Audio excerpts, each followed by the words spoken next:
이제 우리 저는 뭐 이제 대학에서도 강의합니다만 현장에서 실천가 활동가들과 많이 이제 만나고 있는데요. 이렇게 또 우리 학문 공동체, 연구 공동체에서 또 뭔가 이야기를 하게 되니까 좀 평소에 이렇게 잘 하지 못했던 그런 일종의 좀 해방적, 좀 변혁적 상상을 나눌 수 있는 그런 자리라는 점에서 또 감사하게 생각합니다.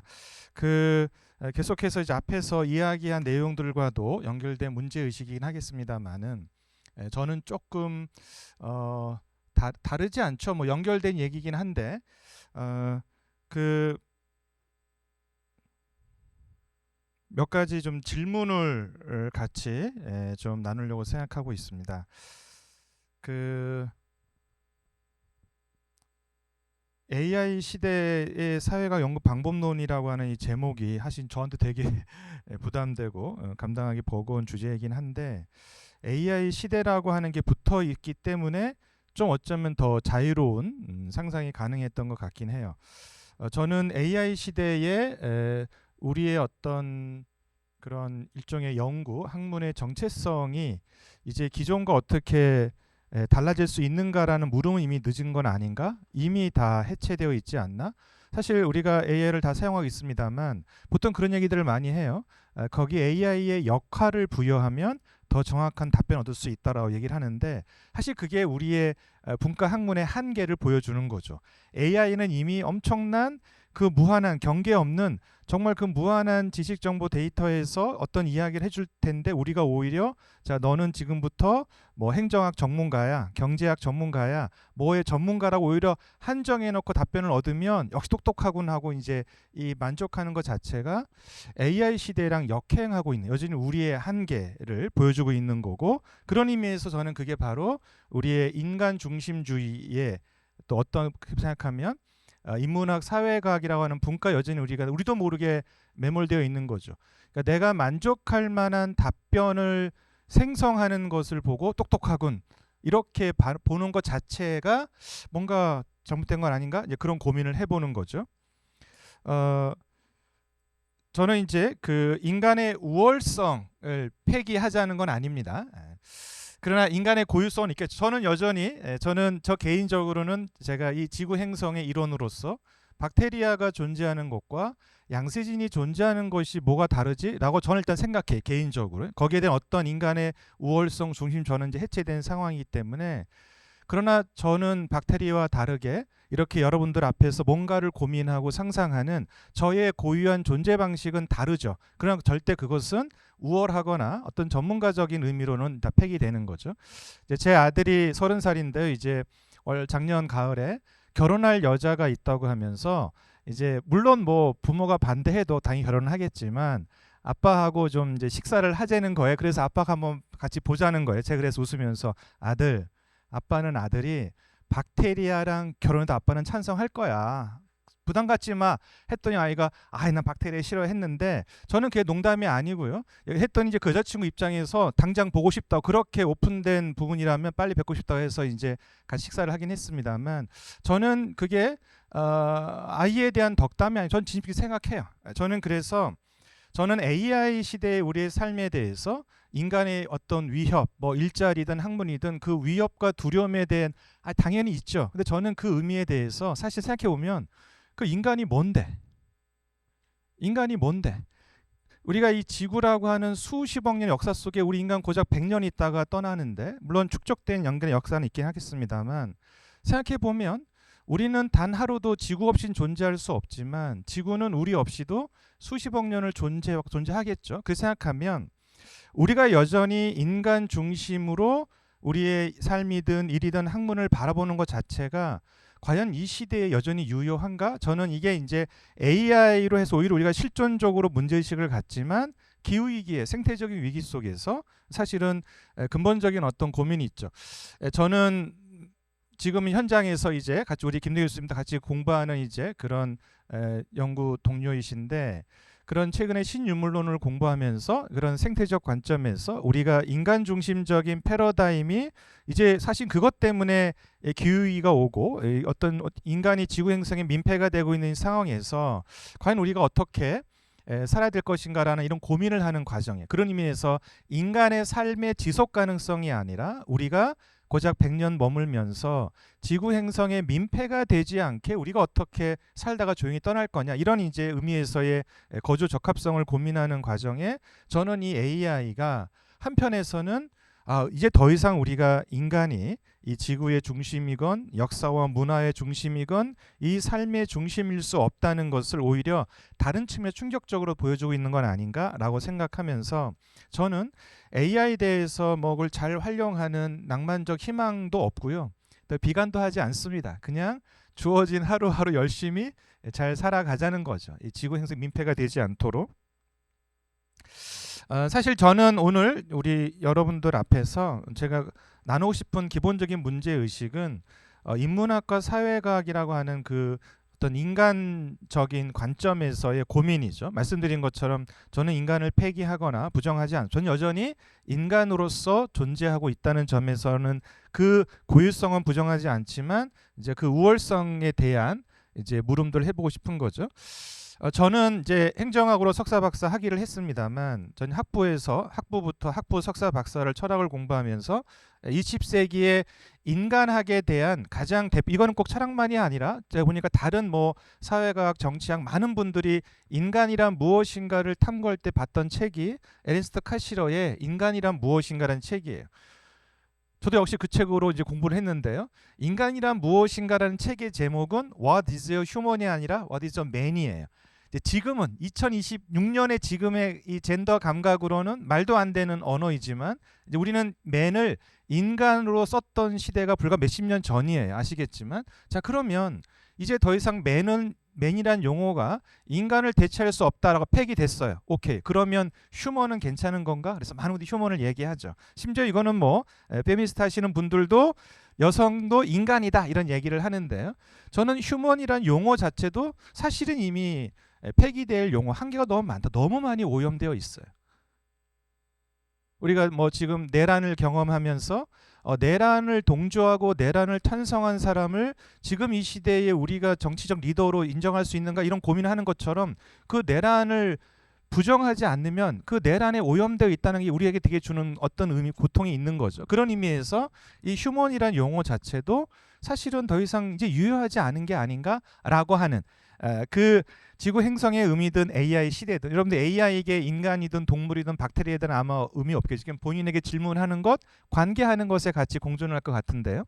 1976년 미국 독립선언문에 인간의 권리, 인간의 행복의 인간은 아시는 것처럼 물론 뭐 100년이 지났기 때문에 엄밀한 의미에서의 유럽 백인 남성이기보다는 그 아메리카에서 이제 생활하는 그런 인간이 여전히 이제 백인 남성이죠. 지금도 미국의 마가가 주장하는 그런 거 아니에요.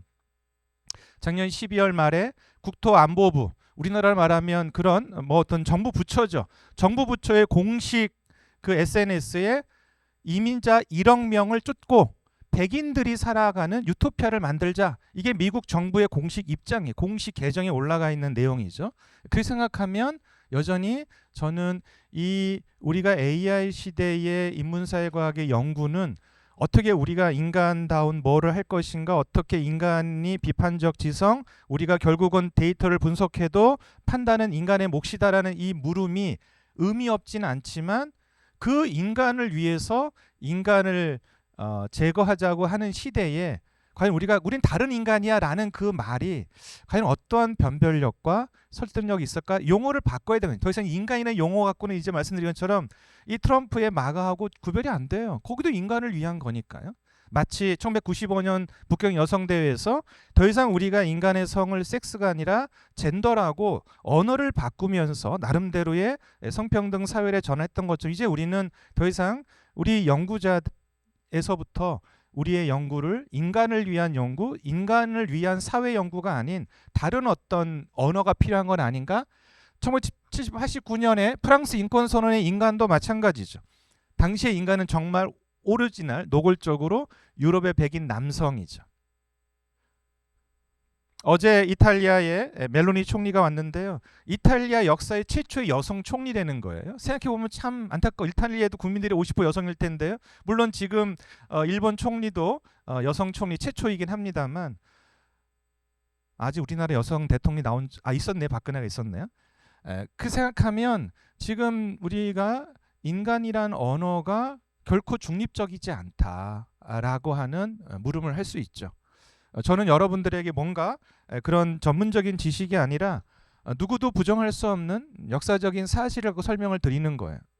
미국 독립선언문, 프랑스 인권선언문의 휴먼은 100% 백인 남성만을 의미했습니다. 물론 지금은 그 인간의 의미를 확장시키고 있지만 뭐예요? 그거는 포용해 주는 거죠. 허락해 주는 거예요. 여전히 남성이 주인으로서 여성이든 뭐 흑인이든 뭐 다른 어떤 아시아인들을 포용해 주고 있는 그런 관점에서 저는 물론 여러분들이 인문사회과학의 연구자로서 양세진 씨가 말하는 그런 배타적인 그런 의미의 어떤 중심적인 의미의 인간이란 언어를 인문학 우리는 인문사회과학을 말하지 않는다고 얘기하셔도 하시죠. 당연히. 또 제가 오늘 이렇게 말씀을 들으면서는 대단히 비판적인 물음이 살아 계시지만 그러나 우리가 그런 언어가 있잖아요. 나는 그럴 의도가 아니었는데 비의도적 대상화의 오류 가능성이라는 점에서 인간이라는 용어를 우리가 어떻게 고민하고 있어요. 인문사회 융합연구, 인문사회 융합 인재 양성, 또 뭐 AI 대학 지원 이렇게 쭉 나오고 있습니다만 저는 이제 그런 부분에서 우리가 인문사회 이 AI 시대와 기후위기 시대에 과연 우리의 이 학문 연구 공동체에 우리의 존재 방식을 어떻게 가져가야 될지 물론 아직 이제 우리가 이게 이제 세미나니까요. 조금 편하게 말씀드리면 좀 더 상상력을 발휘해 보면 제가 이걸 뭐 이렇게 실증적으로 앞에서 말씀하신 건 구체적인 어떤 그거를 말씀드리기가 조심스럽긴 하지만 제가 또 이걸 준비하면서 떠올랐던 그런 어떤 스토리는 아시겠지만 노키아가 세계적인 핸드폰의 마켓 쉐어 1위였습니다. 압도적인. 지금 삼성이나 하이닉스가 메모리 반도체가 세계 70%를 석권하듯이 이제 그런 수준이었는데 애플이 스마트폰을 내면서 지금 노키아 핸드폰 판매하지 않죠. 아니 망했어요. 업종을 바꿔서 다른 이제 기술 회사로 바뀌어져 있는데 당시에 노키아는 어떻게 접근했냐면 핸드폰에 그래? 그런 걸 사람들이 필요로 하고 원해? 오케이 넣어줄게. 그래서 컴퓨터의 일부 기능을 핸드폰에 넣었죠. 예를 들면 우리가 인문사회과학이라는 틀을 가지고 그래도 우리는 인문학이고 사회과학인 이 틀을 고수하면서 좀 더 융합적이고 폭넓게 좀 넣어주고 그런 분과 중심이 아니라 의제 중심, 주제 중심으로 좀 나아가면 되지 않을까라고 생각한다면 저는 지금 이제 글 틀렸다고 말씀드리는 게 아니라 조심스럽게 한번 상상해 보는 거죠. 우리가 여전히 노키아의 접근에 머무르 있는 아닌가? 그런데 애플은 아시겠지만 애플 핸드폰은 컴퓨터 자체를 줄인 거예요. 기본적인 구조가 다르죠. 저는 개인적으로 저는 AI의 프롬프트를 질문할 때 저는 존댓말을 씁니다. 나중에 AI가 인류를 지배하면 양세진 너는 우리를 함부로 대하지 않아 넌 살려줄게. 저는 정말 그런 마인드로 아주 겸손하게 반말하지 않습니다. 저는 저 개인의 생존 전략이 아니라 저는 AI가 인간을 넘어서게 되는 건 저는 충분히 지금도 우리가 불과 몇 년 사이에 아까 말씀하셨잖아요. 여러 가지 우리가 그래도 변수는 우리가 넣는 것 아니요. 그것도 질문하면 어떤 연구자보다 탁월하게 핵심 변수도 제시해줘요. 다 만들어줘요. AI가 못하는 거 죄송하지만 아무것도 없어요. 용접공 그것도 곧 따라 할 거예요. 그건 시간의 문제죠. 그런 의미에서 저는 이 AI 시대에 여전히 저는 인간다운 고유성을 고민하는 물음은 여전히 실체적 이원론에 머물러 있는 건 아닌가 그런 고민을 하는 거죠. 그래서 우리가 이 지구 행성의 이론으로서 말씀드린 박테리아나 우리와 다 연결되어져 있는 우리의 지구 행성에서 함께 존재한다는 존재 의미가 같다면 우린 동일하지 않지만 여전히 저는 저의 삶의 고유성을 갖고 있지만 저는 함께 연결되어져 있다고 하는 관점에서 그래서 저 안에 변화되는 거 작은 게 그런 거예요. 예를 들면 내를 한번 싹 죽여야 돼. 약간 이런 식의 폭력적 언어가 있다면 요즘엔 바뀌어서 안타깝지만 그래도 회개하면 용서 같이 해야 되지 않을까? 공존해야 되지 않을까? 저는 트럼프도 옛날에는 되게 막 엄청 욕을 하다가도 생각해 보니까요. 그게 아닌 게 여러분 플라톤 시대에 플라톤이 쓴 국가라는 책에 보면요. 이 국가를 위한 국가의 정의가 뭐냐, 두 정의로인 대립을 하거든요. 한쪽은 뭐냐면 야, 정의라는 저스티스는 권력을 가진 자에게 이익이 되는 게 정의야. 그게 당시 지배적인 논리였어요. 지금 트럼프의 주장과 100% 동일해요.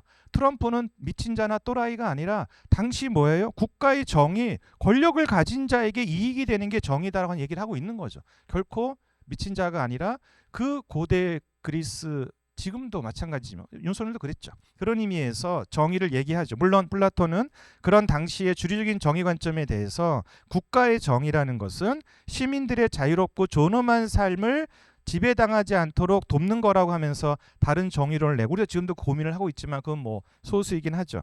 저는 그 관점에서 생각해 보면요, 저는 이 AI 시대의 인문사회과학의 접근 방법은 그런 인간을 위한, 인간에게 도움이 되는 게 이익이고 정의롭고, 어떻게 인간이 AI에게 지배당하지 않고 인간의 고유성을 활용할 것인가라는 관점, 실체적 이원론이 아니라 그것이 우리가 위에 있던 아래에 있던 옆에 있던 간에 그 이원론의 패러다임에서가 아니라 말씀드린 이 지구 행성에 우리가 거부할 수 없는, 이미 우리의 동료로, 우리와 연결되어져 있는 행위자로 존재하고 있는 AI를 우리가 분리 불가능한 상호 얽힘의 동료로 받아들이고, 말씀드린 것처럼 함께 공존하는, 그래서 인간다운 삶이 아니라 어쩌면 이 AI가 이 지구 행성의 일원으로서 인간의 오만함으로 지구 행성의 민폐가 되었던 것들을 뭐 더 바꿀 수 있겠죠. 그리고 아시겠지만 3년 전 초기만 하더라도 AI 데이터 센터에 엄청난 전기를 쓰면서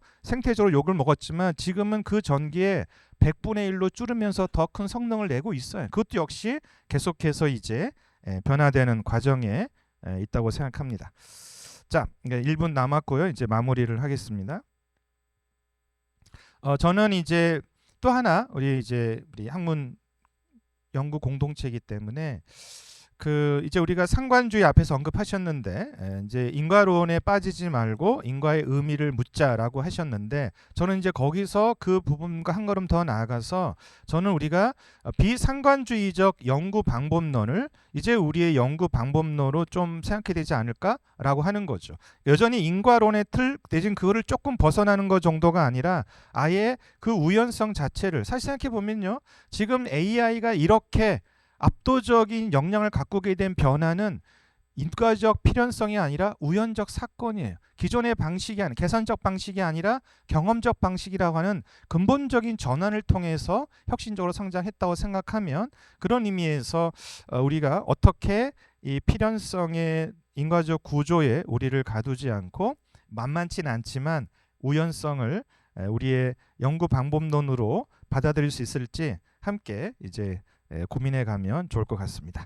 자, 여기까지 제 일단 시간을 오늘 지키는 게 중요하니까 말씀을 마치고요. 우리 뒤에 이제 또 오슬 교수님의 토론문이 제가 이야기한 것의 의미를 좀 더 우아하게 멋있게 제가 아침에 와서 좀 봤는데 보고 정말 감동했어요. 이 세미나의 토론문을 이토록 우아하게 쓰시다니 제가 감동했는데요. 우리 오슬 교수님의 또 발제 토론을 들으시면서 함께 고민을 이어가면 감사하겠습니다. 감사합니다. 네, 양사진 박사님 감사합니다. 제가 그 백욱인 교수님을 한 번도 못 뵈어서 지금 오셨는지 예, 뒤에 계시군요. 그러면 이제 백욱인 교수님께서 오셨으니까 우리 오수길 그 교수께서 토론하고 난 다음에 발제자와 발표자는 다 토론자는 다 왔으니까 사진을 한번 찍고 이제 3발 가겠습니다. 왜냐하면 끝나고 나서는 바로 식사에 가야 되기 때문에. 예. 자, 오수길 교수님, 예, 좀 그 토론 부탁드립니다. 예. 근데 이게 좀 좋은 이 내용을 2개 못 하셨는데 괜찮으신가요? 예. 네, 반갑습니다. 저는 우리 이제 양세진 박사님의 발표를 적극 지지하는 의미로 토론문을 작성을 했고요. 토론문에 적힌 대로 쭉 말씀을 드리도록 하겠습니다.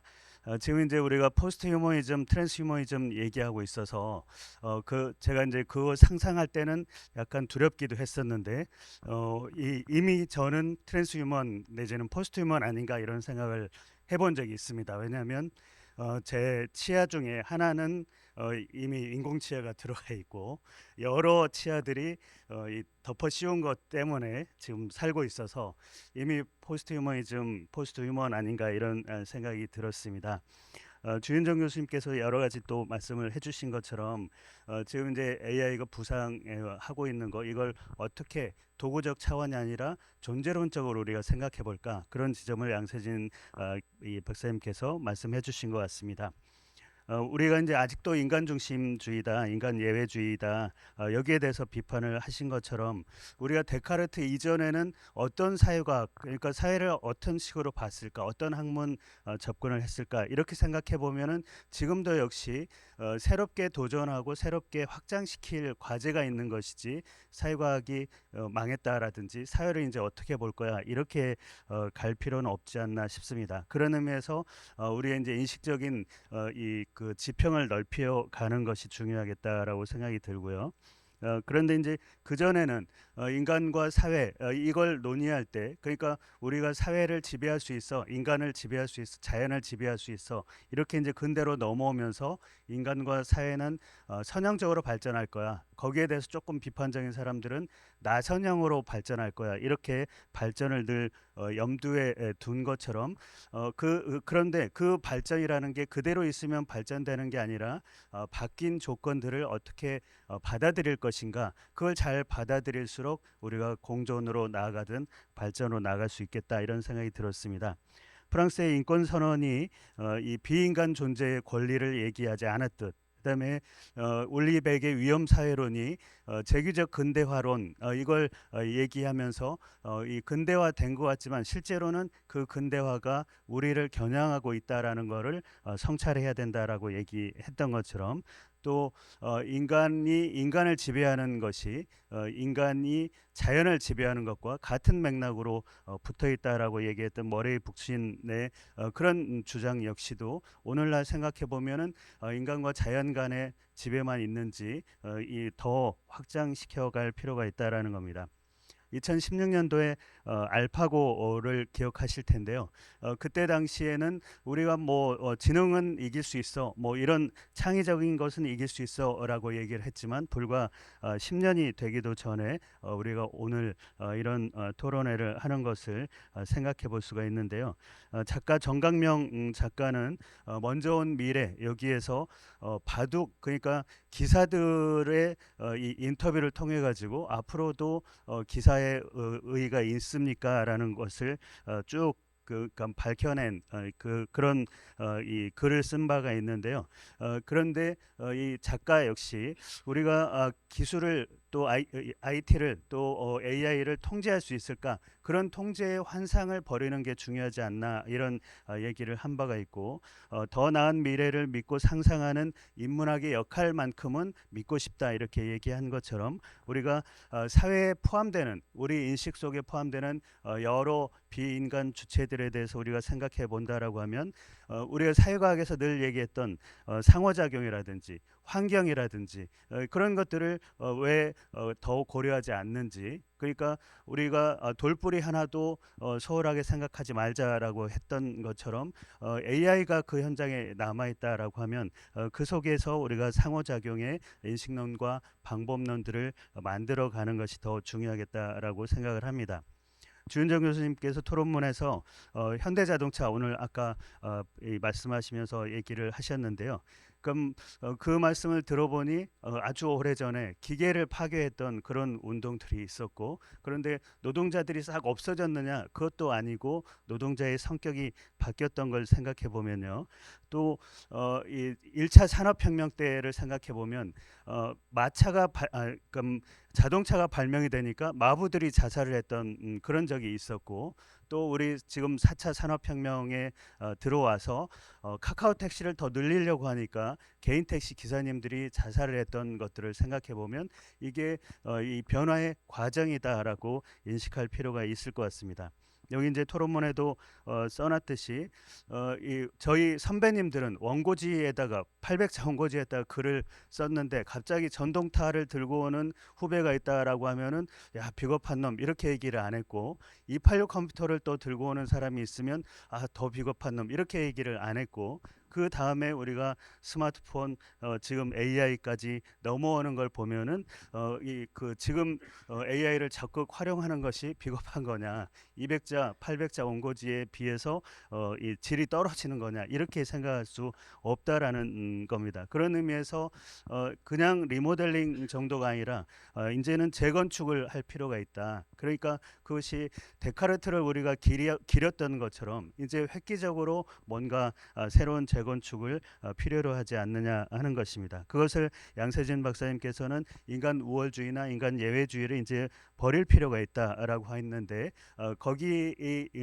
그런 지적이, 그런 얘기가 더 의미가 있었던 것은 내가 박테리아랑 똑같아, 이게 아니라 인간의 고유성을 그러면 어떻게 지키면서 이 공존을 모색할 수 있을까, 거기에 사회과학의 그 과제가 있지 않나 싶습니다. 정치 생태학자들은 이 참여와 다양성이라는 이런 얘기로 생태계의 원리를 얘기했었는데요. 그러니까 양세진 박사님 말씀처럼 저 박테리아든 인간이든 누구나 참여할 수 있는 것. 그러니까 그 꿀벌이든 사자든 누구나 참여할 수 있는 게 생태계고, 그 중에 꿀벌이 한 종류가 없어진다라고 하면은 생태계의 균형이 그 붕괴되는 것처럼 참여와 다양성을 얘기했다라고 하면 그것을 여기에 연결해 본다라고 할 때, 또 레이첸 카슨 여사가 얘기한 것처럼 자연에서는 그 어느 것도 따로 존재하지 않는다라는 점을 지금 AI에도 적용할 수 있지 않을까. 그러면 그 관계적 이론성이라는 것을 어떤 식으로 확보할 수 있을까, 여기에 대한 고민을 사회과학이 해 나갈 필요가 있지 않나 싶습니다. 그것이 누가 우월한지를 규명하는 것이 아니라 인간 존재 방식은 그런 고민을 계속 해 나가는 것이기 때문이다라고 할 수가 있겠습니다. 그래서 생태적 공존이라는 그 개념으로 다시 더 강조를 해본다라고 하면은 AI나 자연과 더불어 공존한다라는 것이 무엇인가. 그러니까 우리 인식 속에서 자연과 함께 해야 돼, 자연과 공존해야 돼, 이렇게 얘기했던 것처럼 AI나 자연이나 마찬가지야라고 생각할 수 있는 것, 그것이 새로운 원동력을 만들어내지 않을까 싶습니다. 물론 서양의 사회과학과는 달리 우리는 자연과 늘 함께했어라고 얘기할 수 있는데, 그런 것처럼 우리의 인식의 지평을 더 넓혀볼 수 있지 않을까 하는 겁니다. 인간 없는 세계에 대해서도 말씀을 하셨는데요.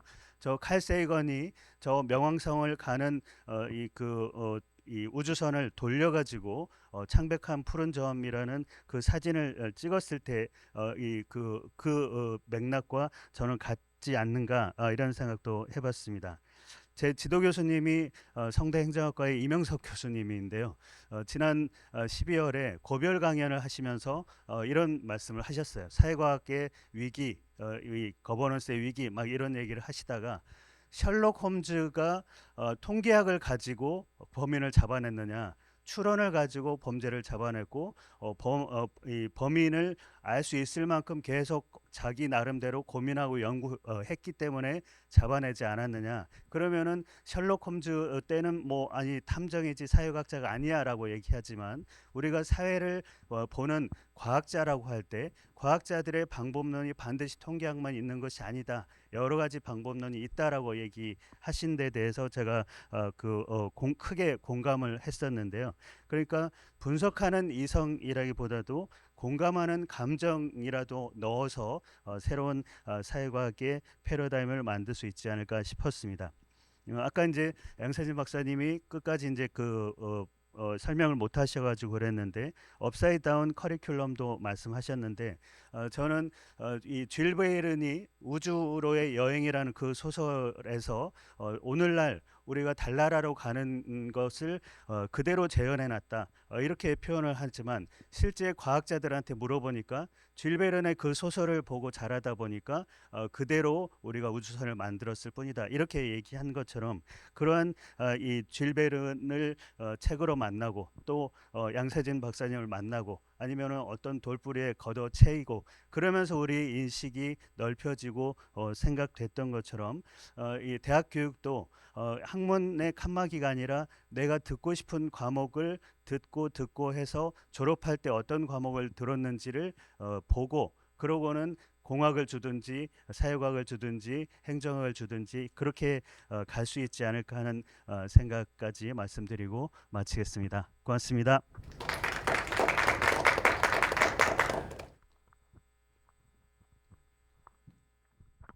네, 감사합니다. 네.